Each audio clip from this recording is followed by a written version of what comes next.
Kamusta, Dalis, and welcome back. Summer is almost over here in the Philippines, and before it ends, I think it's only right we made a swimsuit. So follow along as we made our Barbies a bikini swimsuit completely from scratch. Since I won't be providing any pattern to print, we will make the pattern from scratch using a paper and a ruler. So let's start with the easiest part, which is the bikini top. First, draw a long rectangle that is 7.5 by 0.5 inches long.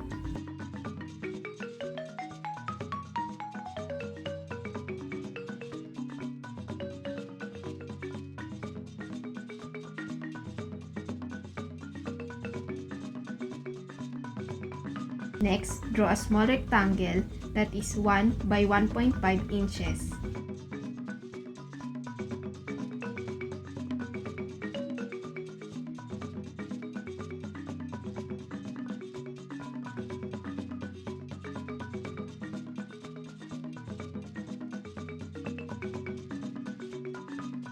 Then on the shorter side, mark the center.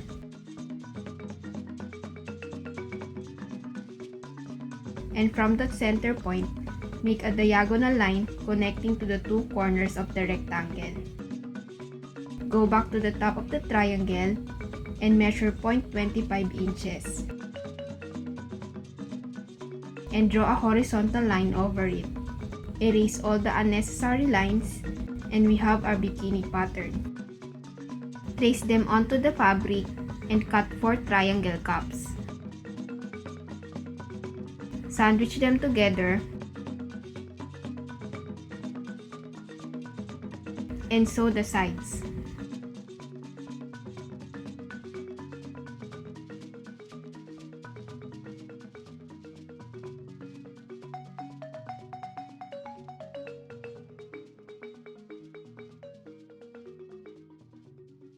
Flip them inside out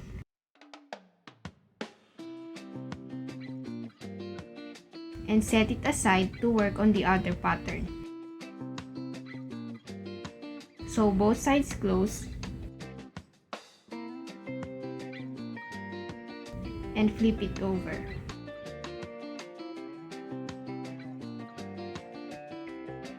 Put a mark on the center so you'll know where to pin the two cups. Make them overlap a little and sew everything close.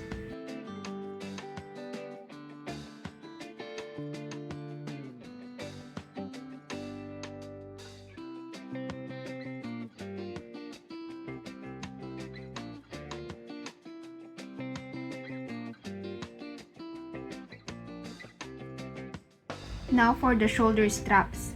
Use a thin elastic. Mine is just a string from a used disposable mask. Cut to an appropriate length.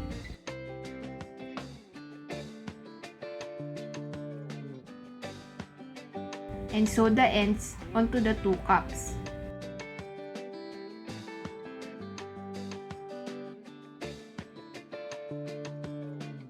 Put it on the doll and our bikini top is finished. Next is the bottoms, which is the hardest to make, so make sure to follow along. First, draw a horizontal line that is 2 inches long. Find its center. And draw a line below it that is 3 inches long. Then at the very end, draw another horizontal line measuring 2.5 inches, which is 1.25 inches on both sides. Now that we have the eye shape going on, go back to the first line we drew, and at both ends, draw a small line downwards that is 0.25 inches. Then a horizontal line of the same length.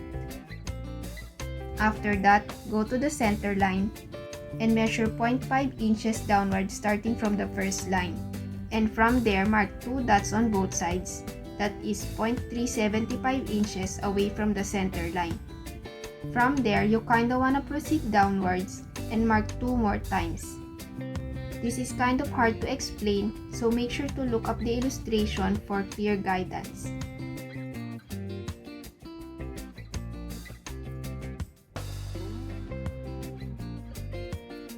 Connect the two lines together to make a small rectangle. Then we go back to the two small lines we drew and basically connect all the dots we have marked.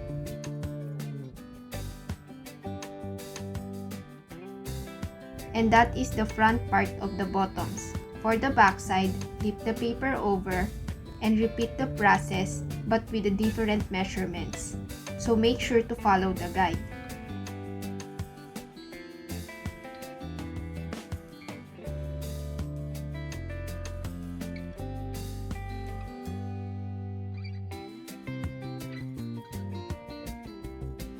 And like before, connect all the dots and we have the bottom pattern.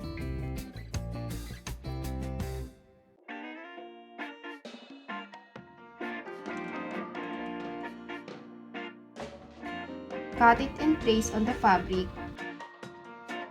and hem the top and the bottom, as well as the side edges.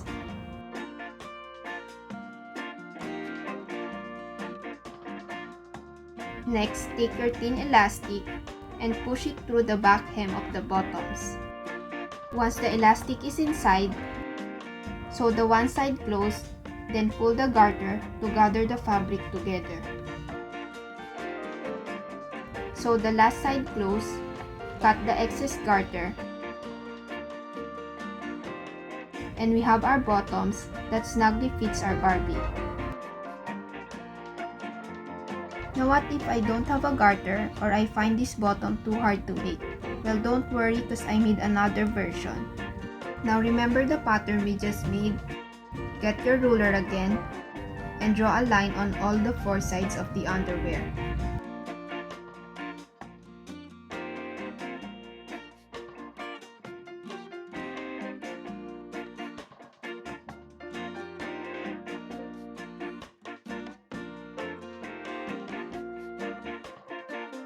Cut those off.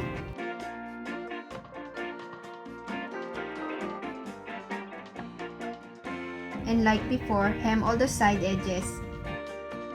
And using the string from the disposable mask, cut two straps that are 0.5 inches long. Connect those to the sides.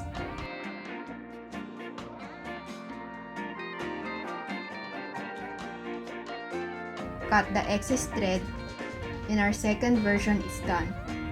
I personally find this version easier than the first one, but let me know in the comments which one you like the best. Anyway, with that out of the way, let's make another swimsuit, this time for our curvy Barbie. Since the bikini top fits our curvy Barbie well, we're just gonna make her bottoms. Again, start with the horizontal line, mark the center, and draw a vertical line on it measuring 3.5 inches. Add another line to make the eye shape, recreating the same pattern from before, just with different measurements.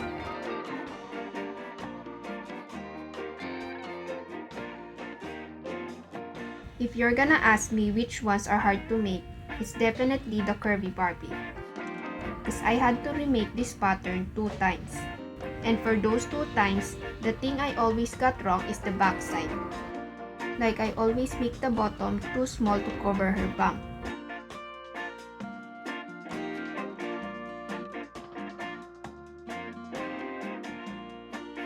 Connect all the dots we marked.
And looking at them side by side, you can definitely see the difference. Cut and hem the sides. Basically repeating what we did on the first bottom by adding a garter at the back.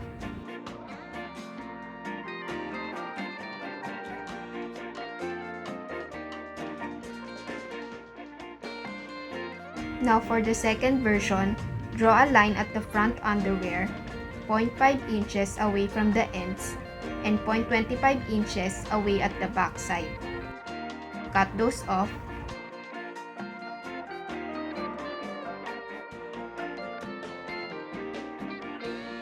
And again, sew 2 straps at the sides.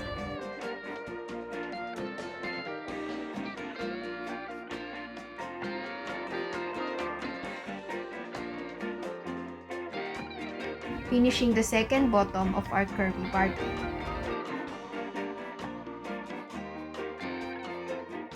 And that is it for this video. If you made it till the end, why not give this video a like? And until next time, paalam!